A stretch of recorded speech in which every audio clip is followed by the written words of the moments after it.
ఆది, thank you so much అని చిక్కిస్ పెట్టి బాయ్ డార్లింగ్ అని తల్లికి బాయ్ చెప్పి తుఫాను వేగంతో వెళ్ళిపోయింది. ఆద్య ఏం చెప్పింది అది? ముందు ఆలోచించి తర్వాత సరేనని సిగ్నల్ ఇచ్చారు. అవన్నీ మా సీక్రెట్స్ నీకెందుకే? అయినా నీ నోరు ఖాళీగా ఉంచితే ఇలాగే ఏదో ఒకటి వాగుతూనే ఉంటావని ఎత్తుకొని గదిలోకి తీసుకెళ్ళిపోయాడు. ఆది ఏంటి నువ్వు? ప్లీజ్, ఇప్పుడే స్నానం చేసి వచ్చాను. నైట్ నుంచి నీ దగ్గరే ఉన్నా కదా, మళ్ళీ ఏంటి? ఇంకా యశి నోటి నుంచి మాట రాలేదు. అతని పెదవులు ఆమె ఒంటి మీద వీణ మోగిస్తుంటే సిగ్గు లేదు నీకు అంటూనే ఇష్టంగా అతనికి సహకరించింది. ఇద్దరు ఫ్రెష్ అయ్యాక యశిని వెళ్ళమని పిల్లల గదిలోకి వెళ్ళాడు ఆది. కొడుకులిద్దరిని కల్లారా అపురూపంగా చూసుకుంటూ వాళ్ళని ముద్దాడి జుట్టు సరిచేస్తూ తదేకంగా చూస్తున్నాడు. నిద్రపోతున్న పిల్లల్ని లేపాలి కానీ ఇలా మురిపెం చేయకూడదు. అతని వెనకే వచ్చిన యశి డోర్ దగ్గర నిల్చొని చూస్తుంది. ఇంత సంతోషం కళ్ళలో కూడా ఊహించలేదు. అతని కళ్ళు ఆనంద బాష్పాలతో మెరిసిపోతున్నాయి. ఎలా చదువుతున్నారు? బిజినెస్లో పడి పట్టించుకోవడమే లేదు అన్నాడు. మన పిల్లలు అందరిలా కాదని నీకు తెలుసు కదా. చిన్నప్పుడు నువ్వెలా అన్ని విషయాల్లో పర్ఫెక్ట్గా ఉండేవాడు, వాళ్ళు అలాగే ఉన్నారు. వంక పెట్టడానికి ఏమీ లేదు. వాళ్ళు అలా ఉంటే నాకు తిట్టడానికి ఆస్కారమే లేదు. అందుకే ఏదో ఒక చిన్న చిన్న షాకు చెప్పి అరుస్తూ ఉంటాను. అదో ఆనందం. నవ్వుతున్న ముఖంతో చెప్తుంటే సన్నగా నవ్వాడు ఆదిత్య. తండ్రి చేతి స్పర్శకి కదిలిన అక్షయ్ కళ్ళు నలుపుతూ లేచి డాడ్ ఎప్పుడు వచ్చారు అని సంతోషంతో ఆదిత్యాన్ని కరుచుకుపోయాడు. నైట్ వచ్చాను బంగారం అని బుగ్గ మీద ముద్దు పెట్టి గుచ్చుకుంటున్న బీడ్ని మీసాన్ని చూసి స్టైల్ బాగుంది అక్షయ్ అని మెచ్చుకున్నాడు. మామ్కి నచ్చలేదు ఆది పౌండ్ ఫేస్తో చెప్తుంటే. ఎందుకు నచ్చలేదు? నా బిగ్ ప్రిన్స్ ఇంత హ్యాండ్సమ్గా ఉంటేను. అదే నా భయం కూడా. నిన్నటికి నిన్న ఒక పిల్ల సరాసరి ఇంట్లోకి వచ్చేసి అత్తయ్య గారు అని కాళ్ళకి మొక్కి మీ అబ్బాయిని చేసుకునే అమ్మాయిని అని నాకే చెప్పి ఇల్లంతా గలగల తిరిగేసరికి నా ఫ్యూజులు ఎగిరిపోయాయి తెలుసా. తను నా ఫ్రెండ్, తను జస్ట్ ప్రాంక్ చేసింది. ఎన్నిసార్లు చెప్పాను? ఆది తన నేమ్ సింధు, మినిస్టర్ అంకుల్ వాళ్ళ గ్రాండ్ డాటర్, కాలేజ్ నుంచి పరిచయం, నీకు తెలుసు కదా అని యశి చూడకుండా తండ్రికి ఐ వింక్ చేశాడు. తెలుసు, తన పేరేంటి? సింధు. నాకెందుకు తెలియదు? యశి అనుమానంగా చూస్తుంటే అబ్బా నువ్వు అలా చూడకు బంగారం, తను మన మినిస్టర్ గారి మనవరాలే, నాకు తెలుసు, నువ్వు ఎప్పుడూ చూడలేదులే అని కొడుకుకి సపోర్ట్ చేస్తుంటే నిజమా అంది. అన్నీ అనుమానాలే. ఏమో బాబు, ఈ రోజుల్లో అమ్మాయిలు మరీ ఫాస్ట్గా ఉన్నారు. దానికి తోడు నీ పిల్లల అందంలో నీకంటే 4 రెట్లు ఎక్కువ. ఎలా కాపాడాలా అని నాకు టెన్షన్ పట్టుకుంది అని నిట్టూర్చింది. అటు తిరిగి దొర్లుతున్న ఆర్యన్ని లేవమని ముగ్గురిని కిందకు రమ్మంది. ఆర్యన్ తండ్రి గొంతు విని చెంగున లేచిన ఆర్యన్ ఆదిత్యాన్ని చూస్తూనే అతని పొట్టలో మొహం దాచుకుని మిస్ యూ డాడీ గారంగా చెప్తుంటే మిస్ యూ టూ బంగారం, మిమ్మల్ని చాలా మిస్ అయిపోయాన్రా అన్నాడు. మమ్మల్ని కాదని అంత బిజీ ఏంటి డాడీ? ఎన్ని రోజులైంది తెలుసా నిన్ను చూసి? Almost 1 month. మమ్మీ అయితే ప్రతిరోజు నీ గురించి తలవడమే.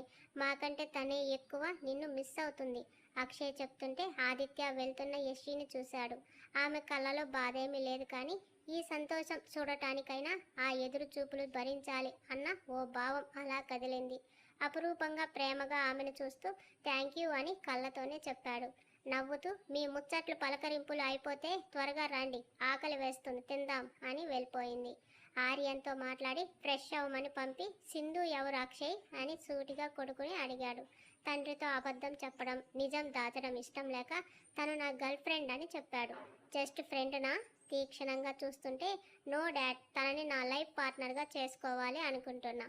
మా ఇద్దరి టేస్ట్లు ఇష్టాలు ఒక్కటే, పైగా తనకి నేనంటే చాలా ఇష్టం. కాలేజీ నుంచా? అది లవ్నా అట్రాక్షనా అని కన్ఫర్మ్ చేసుకోవడానికి ఇంత టైం పట్టింది. స్టడీస్ కోసం నేను అబ్రాడ్ వెళ్ళి వచ్చే వరకు నా కోసం వెయిట్ చేసింది, ఇంకా కూడా చేస్తుంది. మాకు ఇష్టం లేదంటే మీరు అనరు డాడీ. అంటే బికాజ్ తను పొలిటికల్ ఫ్యామిలీ అమ్మాయి. ఐ నో డాడ్, పెళ్లి చేసుకుంటే మన ఇంటికి వచ్చేస్తుంది, మనతో ఉంటుంది. అప్పుడు తను ఆదిత్య కోడలవుతుంది.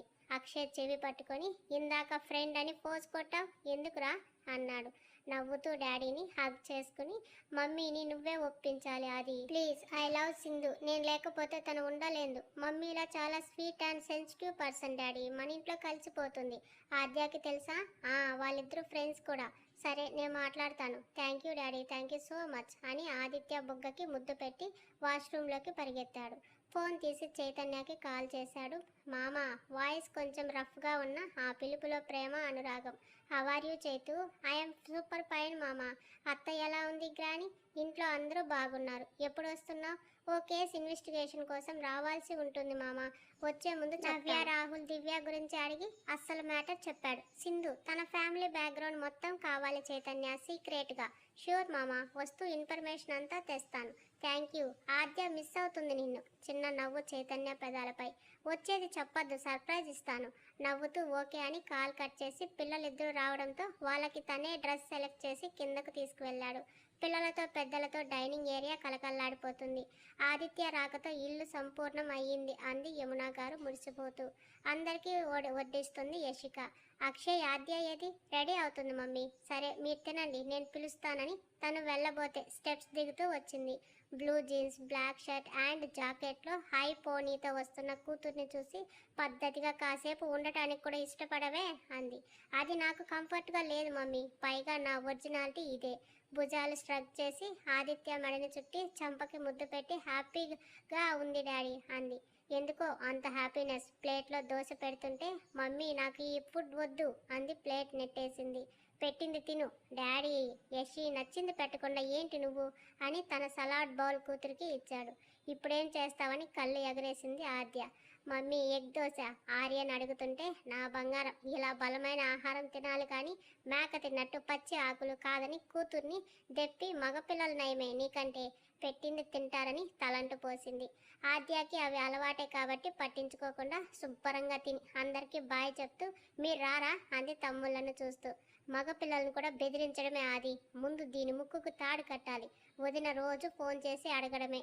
నువ్వు వస్తే అడగాలని ఊరుకున్నాను. చైతన్య మాత్రం ఎన్ని రోజులని వెయిట్ చేస్తాడు? మామ్, నీకు ముందే చెప్పాను, ఇప్పుడిప్పుడే నేను పెళ్లి చేసుకోనని. ఎందుకు ఫోర్స్ చేస్తావు? 25 ఏళ్ళు వచ్చాయి, ఇంకెప్పుడు చేసుకుంటావు? పోనీ చైతన్యకి మరో సంబంధం చేసుకోమని వదినతో చెప్తాలే. తల్లిని కోపంగా చూసి చేసుకోమను అనేసి బాయ్ ఆది అని వెళ్ళింది. వెనకే వెళ్ళాడు శివ. ఆర్యన్ కూడా డాడీకి బాయ్ చెప్పి సైలెంట్గా వెళ్ళిపోతే స్వప్న వెనక దాక్కున్న శివ కూతురు శృతిని దొంగ చూపులు చూస్తూ కాలేజ్కి స్టార్ట్ అయ్యాడు ఆర్యన్. అతని వెనకే చిన్న పప్పిలా వెళ్ళింది. సేమ్ క్లాస్, సేమ్ కాలేజ్ చదువుతున్న శృతి. అందరినీ ఒక కంట గమనించిన ఆదిత్య హ్యాండ్ వాష్ చేసుకుని లేచి తల్లి దగ్గరకు వెళ్ళాడు. ఆవిడ కుశల ప్రశ్నలు వేసి, యశి ఆద్య పెళ్లి కోసం వెయిట్ చేస్తుంది. అది చైతన్యకి ఇవ్వడం నీకు ఇష్టం లేదా అని అడిగింది. నా ప్రిన్సెస్ చెయ్యి పట్టుకునే అధికారం చైతన్యకు తప్ప ఇంకెవ్వరికీ లేవు. ఆద్య కొంచెం టైం అడిగింది. ఎంత? మరో 4 ఏళ్ళ అంటూ వచ్చింది యశిక. తన చెయ్యి పట్టి తల్లి పక్కన కూర్చోబెట్టి, ఈ ఇయర్ ఇప్పటికే 30 వచ్చాయి వాడికి, ఇంకా సంవత్సరం ఏంటి ఆది? ఆ జాబ్ ఏదో పెళ్లి చేసుకుని కూడా చేయొచ్చని తమ రాకుమారికి చెప్పండి. లేదు, పెళ్ళి అయితే తను తన జాబ్ పూర్తిగా మానేస్తుంది. యశి ఆశ్చర్యంగా చూస్తూ, ఏంటి ఇంత కష్టపడి చదివి సంపాదించిన జాబ్ మానేస్తుందా? ఎందుకు ఆది? చైతన్య కోసం అంత ఇష్టం వాడంటే. యశి మౌనంగా ఉంది. ఆద్య స్టడీస్ ఫినిష్ చేసింది తండ్రి అధికారం వాడకుండా. మంచి కంపెనీలో జాబ్ తెచ్చుకుంటే అక్షయ్ మాత్రం ఆదిత్య బిజినెస్ని చూసుకుంటూ ఇప్పుడిప్పుడే తండ్రి వ్యాపార సామ్రాజ్యాన్ని అర్థం చేసుకోవడంలో ఓనమాలు నేర్చుకుంటున్నాడు. ఆర్యన్ ఇంటర్ చదువుతున్నాడు. ఆఫీస్లోకి వెళ్ళిన ఆద్యాన్ని అందరూ విష్ చేస్తుంటే తిరిగి మార్నింగ్ అని చెప్పి తన క్యాబిన్లోకి వచ్చింది. టేబుల్ మీద ఎల్లో రోసెస్ బొకే ఉంది. అది చూడగానే అప్పటి వరకు సీరియస్గా ఉన్న ఆమె మొహం ప్రసన్నంగా మారి దాన్ని చేతిలోకి తీసుకుని గుండెకు హత్తుకుంది. వెంటనే ఫోన్ రింగ్ అయింది. లిఫ్ట్ చేసి చెప్పండి ఏసీపీ సార్ అంది. ప్రతిరోజు గుడ్ మార్నింగ్ చెప్పే ఆద్య వెటకారంగా పిలిచేసరికి ఏమైంది నా ఆద్య పాపకి? అత్త ఏమన్నా అందా? పుంగమూతితో అంది. ఆ సౌండ్ కూడా క్యాచ్ చేసేశాడు. మామ వచ్చారుగా, ఇంకా నీకు ఫుల్ సపోర్ట్ ఇస్తారు. అయినా అలకేనా? నీకు మరో సంబంధం చూసి చేస్తుందంట. పెదవి విరిచింది. చైతన్య నవ్వు గట్టిగా వినిపించింది.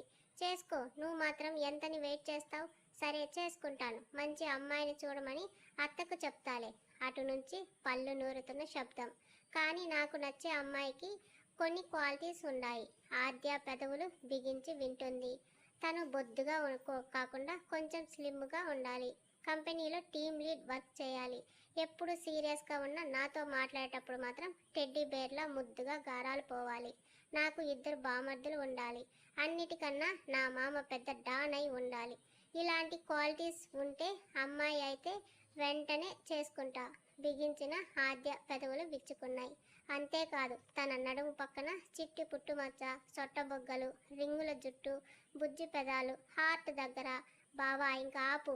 అప్పటికే ఆద్య చెంపలు రోసేసయ్యాయి. అరే చెప్పనివ్వరా, చాలు చాలు, ఇదంతా నా కోపం పోగొట్టడానికి చెప్తున్నావు. నిజంగా నేనంటే ఇష్టం ఉంటే నిన్ను చూసి 2 months అవుతుంది. వచ్చావాడివిగా. సారీ బంగారం, ఇంకో 1 month వరకు రాలేను. తెలుసు కదా ఎలక్షన్ టైం డ్యూటీ ఎక్కువ. అని అత్త మామ ఎలా ఉన్నారు? నిన్ను ఎప్పుడెప్పుడు ఇంటికి తీసుకొచ్చేద్దామా అని ఈగర్గా వెయిట్ చేస్తున్నారు. రావాలని నాకు ఉంది కానీ కొన్ని రోజులు బెల్లగా చెప్పింది. నాకు తెలుసురా, ఎక్స్ప్లెనేషన్ అవసరం లేదని. ఫ్లవర్స్ నచ్చాయా? చాలా. మిస్ యూ, లవ్ యూ చెప్పవే, వినాలి ఉంది. అది పెళ్ళయ్యాకే రాక్షసి నవ్వింది. ఆర్యన్ శృతిని కాలేజీలో డ్రాప్ చేసి ఆఫీస్కి వచ్చిన అక్షయ్కి అందరూ గుడ్ మార్నింగ్ చెప్తుంటే తల పంకించి నేరుగా తన క్యాబిన్కి వెళ్ళిన అతను రావడమే వర్క్లో మునిగాడు. లంచ్ టైంకి ఎప్పట్లా ఇంటి నుంచి డ్రైవర్ చేత క్యారియర్ పంపించింది యశిక. అమ్మ చేతి వంట గుమగుమలకి ఆకలి దంచుతుంటే ట్రై లూజ్ చేసి హ్యాండ్ వాష్ చేసుకుని కూర్చున్న ఆర్యన్ మొబైల్ రింగ్ అయింది. నెంబర్ చూడగానే చిన్న నవ్వుతో లిఫ్ట్ చేశాడు. బేబీ, గోముగా పలికింది అవతలి స్వరం. Shut up, call me Akshay. No, నేను ఇలాగే పిలుస్తాను. చంపుతాను. చంపుతావో తాలి కట్టి ఇంటికి తీసుకెళ్తావో నీ చేతుల్లోనే ఉంది బంగారం. యువతల సైలెన్స్. అక్షయ్, సారీ, సడన్గా ఇంటికి వచ్చి ఆంటీతో అలా మాట్లాడి నీకు కోపం తెప్పించాలని కాదు. ఎన్నిసార్లు అడిగాను ఆంటీకి నన్ను పరిచయం చేయమని. చేసావా? అందుకే అంటుంటే అమ్మకి నువ్వు నచ్చలేదు. తనకి నచ్చకపోతే డాడీకి నచ్చవు. మమ్మీ డాడీ కాదంటే నేను ఓకే చేయను. రెడీగా ఉండు ఫేస్ చేయడానికి. అలా అనకురా, నువ్వు లేకపోతే నేను బ్రతకను. నీకు దక్కని క్షణం నేను చచ్చిపోతాను. ఇంకోసారి ఆ మాట అంటే నేను చంపేస్తాను. సింధు వెక్కిళ్ళకి తననిక ఆట పట్టించకుండా డాడీకి మన గురించి చెప్పాను. టైం పడుతుంది, కొంచెం ఓపిక పట్టవే. నిజంగానా? కళ్ళు మతాబుల్లా చేసింది. అయితే మనం సెలబ్రేట్ చేసుకోవాలి. చెప్పు, ఎక్కడికి వెళ్దాం? ఎక్కడికి లేదు. నువ్వు ఇంట్లో, నేను ఆఫీస్లో. ఇప్పుడిప్పుడే కలవడానికి కుదరదు. నో, నేను ఒప్పుకోను. ఆఫీస్కే వస్తాను. అప్పుడు కానీ చంపవచ్చకోడి అవ్వదు. నోరు క్లోజ్ చేసి అక్కడే ఉండు. డాడీతో చెప్పి నెమ్మదిగా ఓకే చేయించి మమ్మీని అడగాలి. ఈలోపే మనం మీట్ అయ్యి డాడీ కోపానికి బలవ్వకూడదు అన్న అక్షయ్ హెచ్చరింపుకి ఓకే అంది బుద్ధిగా. ఏం తింటావు? అడిగాడు లంచ్ పెట్టుకుంటూ. ఏమొద్దు. ఏయ్ చెప్పు, ఇంటికి ఆర్డర్ పెడతా. నువ్వు కావాలి. నవ్వుతూ మమ్మీ చేతి వంట తింటావా? క్యారియర్ ఇంటికి వస్తుంది, గేట్ దగ్గరకు వచ్చి తీసుకో అని కాల్ కట్ చేసి ఓపెన్ చేయని కర్రీస్ రైస్ తిరిగి బ్యాగులో పెట్టి డ్రైవర్ చేత సింధు ఇంటికి పంపించాడు అక్షయ్. అవి రావడమే లొట్టలేసుకుంటూ తీసుకుని తినే వరకు అక్షయ్ తల తింటూనే ఉంది. కార్ దిగి తమ క్లాస్ వైపు పరిగెత్తినట్టే వెళ్తున్న శృతిని పిలిచింది తన ఫ్రెండ్. ఆగి తిరిగి చూసింది. ఎవరో తరుముతున్నట్టుగా. ఆ పరిగేంటే అంది రోపుతూ వచ్చిన శృతి ఫ్రెండ్. నోట్స్ రాసుకోవాలి. పిట్టగోడ మీద కూర్చుని తననే చూస్తున్న ఆర్యన్ని చూసి చెప్పి పరిగెత్తింది. నవ్వుతూ క్లాస్కి కదిలాడు అతను కూడా. ఒకే క్లాస్ అయినా కూడా ఒకే ఇంట్లో ఉంటున్న వాళ్ళిద్దరూ మాట్లాడుకోరు. కళ్ళతోనే భాషలన్నీ. ఆదిత్య యశిక తమకి ఎంత చనువు ఇచ్చినా శృతిని అదుపాజ్ఞలోనే పెంచింది స్వప్న. తల్లి భయం కారణంగా ఆర్యన్ అంటే ఉండే ఇష్టం కూడా మనసులోనే దాచేసింది. ఆమెను ఇబ్బంది పెట్టడం ఇష్టం లేక చూపులతోనే ప్రేమను తెలుపుతూ ఆమెకు ఏది అవసరమో టైంకి తెచ్చి ఇస్తుంటాడు ఆర్యన్. ముందు రోజు జలుబు వల్ల కాలేజీకి రాని శృతి ముందు ఆర్యన్ నోట్స్ వచ్చింది. అతన్ని చూసి నోట్స్ తీసుకుని ఓపెన్ చేసింది. అక్షరాలు ముత్యాల్లా ఉన్నాయి. ఆమె పెదవులు మెల్లిగా విచ్చుకున్నాయి. ఆ నవ్వు అంటే ఆర్యన్కి చాలా ఇష్టం. నోట్స్ ఇచ్చినందుకు ఏం లేదా? బదులుగా బ్యాగ్లో ఉన్న స్నాక్స్ డబ్బా ఆర్యన్ టేబుల్ మీద ఉంది. దాన్ని ఓపెన్ చేసి డ్రై ఫ్రూట్స్ తింటుంటే శృతి నోట్స్ రాసుకుంది. 2 రోజుల తర్వాత ఉదయం వెళ్ళిన వాళ్ళు ఈవినింగ్ వచ్చేసరికి ఇంట్లో ఉన్నారు నవ్య, రాహుల్, దివ్య. అత్త అంటూ నవ్యని హగ్ చేసుకుంది ఆద్య. ఈ డ్రెస్ వద్దని చెప్పినా వినదు కదా అని కూతుర్ని లంగా ఓని వేసుకొని రమ్మంది. మమ్మీ ఏది వద్దంటే అదే చేయడం, చెయ్యమంది వినకపోవడం ఆద్య స్టైల్. ఆబ్వియస్లీ ఇప్పుడు కూడా చెవిలో వేసుకోలేదు. ఏ డ్రెస్ అయితే ఏమైంది, నా కోడలు బంగారం అని మెటికలు విడిచింది నవ్య. అందరూ దాన్ని వెనకేసుకొచ్చే ఇలా తయారైంది. మమ్మీ నువ్వు కూడా నా ఏజ్లో ఇలాంటి డ్రెస్ వేసుకున్నావు కదా. యశి గతుక్కుమని చూసింది. రాహుల్ ఆదిత్యతో మాట్లాడుతూ గార్డెన్లోకి వెళ్ళాడు. ఏం లేదు, నేనేం వేసుకోలేదు. అబ్బా, ఓ రోజు బోట్ పార్టీలో బ్లాక్ మినీ డ్రెస్. ఎవరు చెప్పారు నీకు? ఆది మొబైల్లో ఆ పిక్ ఉంది, నేను చూశాక. దొంగ పిల్ల, మా ఆయన ఫోన్లో సీక్రెట్స్ చూస్తావా అని కొట్టడానికి తరుముతుంటే అందకుండా పరిగెత్తున్న ఆద్య ఎదురుగా వస్తున్న మనిషిని చూసుకోక డాష్ ఇచ్చేసి వెనక్కి బలమైన 2 చేతులు ఆమెను పడకుండా ఆపేశాయి. చెప్పాలంటే జాగ్రత్తగా బంధించాయి. చైతన్య ఆనందంగా పిలిచిన యశ్వి పిలుపుతో తలెత్తి చూసిన ఆద్య కళ్ళు ఎదుట మనిషి కళ్ళని చూస్తూ సర్వం మరిచాయి. లోతైన ఆ కళ్ళకి ఆమె బానిసైతే ఆమె నల్లని కాటుక కళ్ళకి అతను దాసుడు. ఆద్యాన్ని సరిగా నిల్చోబెట్టి ఎలా ఉన్నారత్త అని యశ్వి కాళ్ళకి దండం పెడుతుంటే ఆపుతూ, ఇదిగో ఈ పిల్లతో వేగలేక పోతున్నా, ఆ 3 ముళ్ళు వేసి మీ ఇంటికి తీసుకుపో చైతన్య అంది నీరసంగా. తనకి మాట మాత్రం చెప్పకుండా వచ్చాడని చైతన్యం మీద అలిగి మూతి తిప్పుతూ వెళ్ళిపోయింది ఆద్య.